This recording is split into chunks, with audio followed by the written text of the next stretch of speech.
And everybody's searching for.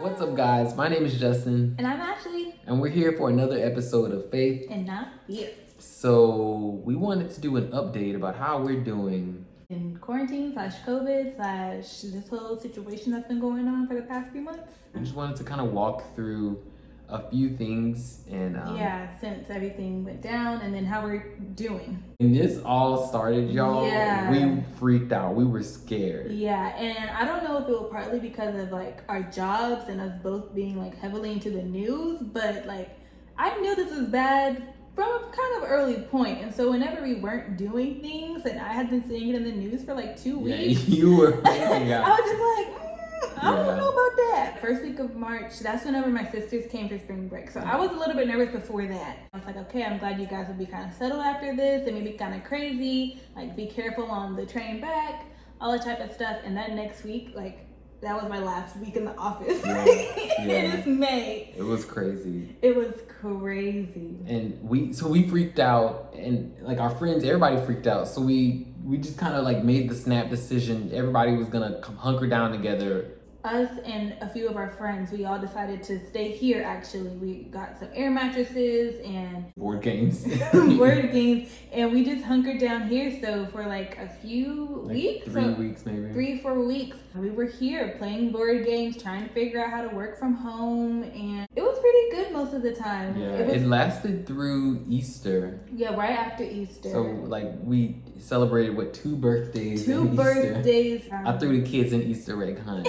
It was so cute. We saw the eggs out. Yeah. But yeah, I think through that, it was just so good to have community in that time, and for all of us to kind of have each other while it was just so uncertain. Like, things are still uncertain, but the second week of March, we didn't know what was going to happen. Yeah. So just to have people around us, all of like mind, that we needed to socially distance, like we were going to be the only people we saw, we would go to the store, come back type of thing. It was really comforting in those first few weeks.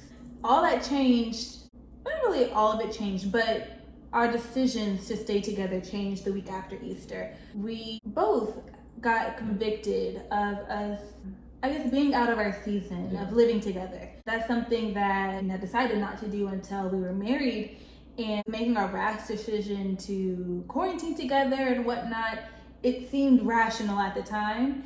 And we had precautions, like air mattress, friends were around. It was still a lot of fear.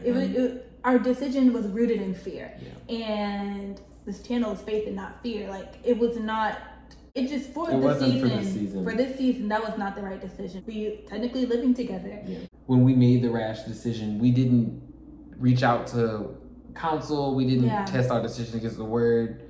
We just kind of were like, things are getting crazy. There's no toilet paper. Let's, like, hey, everybody we know in the area, let's just get together. And so that was what we realized. Like, we want to do that better moving forward. So it could have been a definitely worse situation, but for God to be able to just say, hey, like, my word says this, and what you're doing is not this.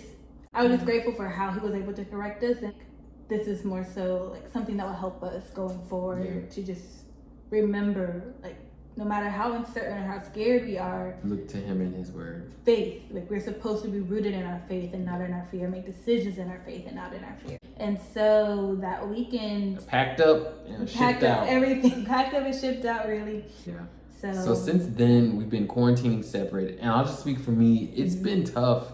My roommate is gone, so I'm alone 24/7 in the apartment.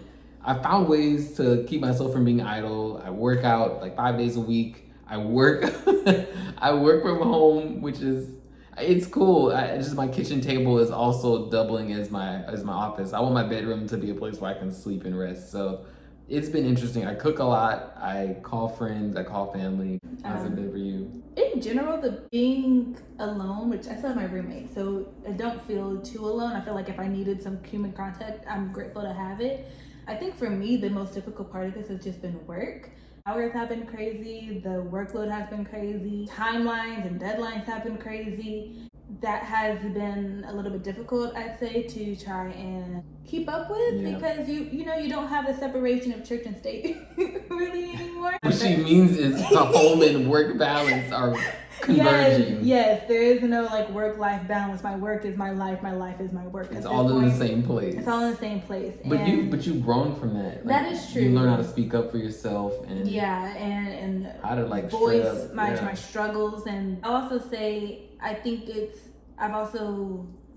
grown in being able to allow myself this time to be versus feel pressured to, self-improve or any of those types of things. Not that I'm not doing that, but I know before this season and being in quarantine, I felt like I need to be doing this and doing that and doing this and doing that and adding that onto my plate. Yeah. And I felt like I really wasn't doing enough. And I don't even know if it's necessarily being forced to slow down, but just being in a space where I could give myself permission to say, hey, you don't have to do all of those things. And even if you wanted to, you couldn't. So having that permission to just, what do you want to do today? Work is now over, finally. How do you want to fill your evening? One thing that we are abundantly aware of is how blessed we are to still be employed. So many of my friends are in limbo with not just their employment, but with their school situations. And to be 23 and still have a job, the first thing I always say in the mornings is, God, thank you so much for a job. And we realize how blessed we are. If God saw fit for us to be lined up to have jobs during this and insecure jobs, during this, who am I to complain that I have to work hard and work long whenever some people don't even have that option. So we are definitely so blessed. On a scale from 1 to 10, grateful. That's where we are.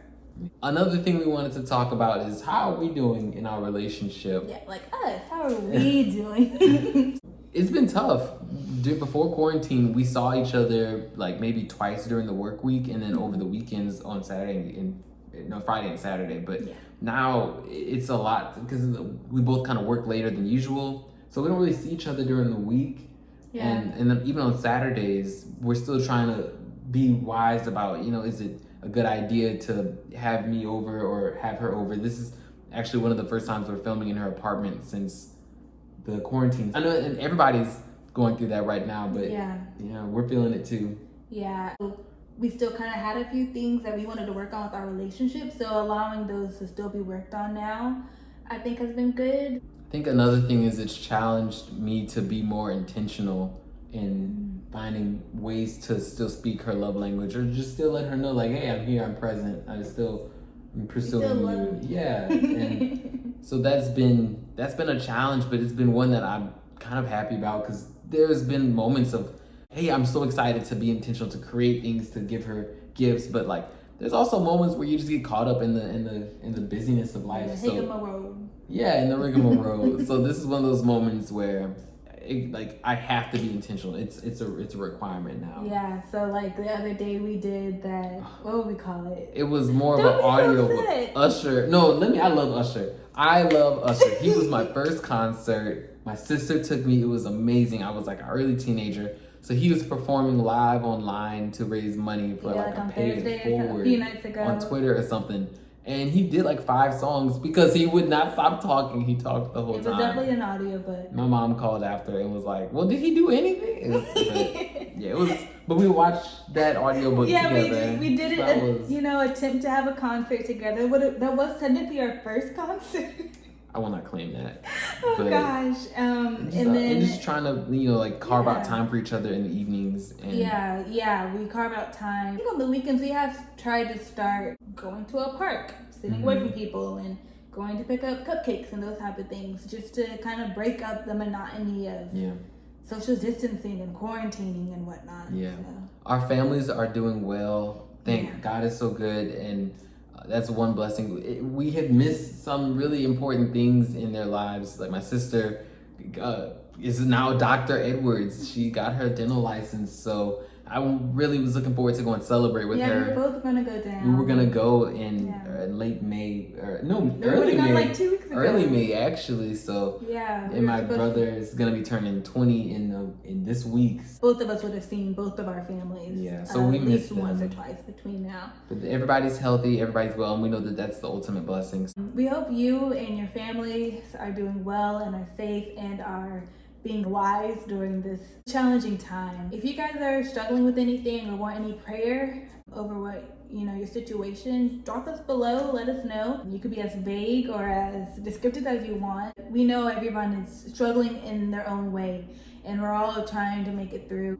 What we do know is that God has us in the palm of his hands, and that his love still endures through this, and that he has got us covered. So if you have any ideas that you want us to make a video on, let us know. We'll take any suggestions. Yeah, we're excited to keep this going, guys. Thanks so much for watching. Like, subscribe, and keep living in faith and not fear. What we got if we don't got, and everybody searching for, and everybody need that. This too shall pass. That's somewhere in the Bible? That's somewhere. This too shall pass. I'm gonna make sure. Sounds like Gandalf. Oh gosh. It shall not pass.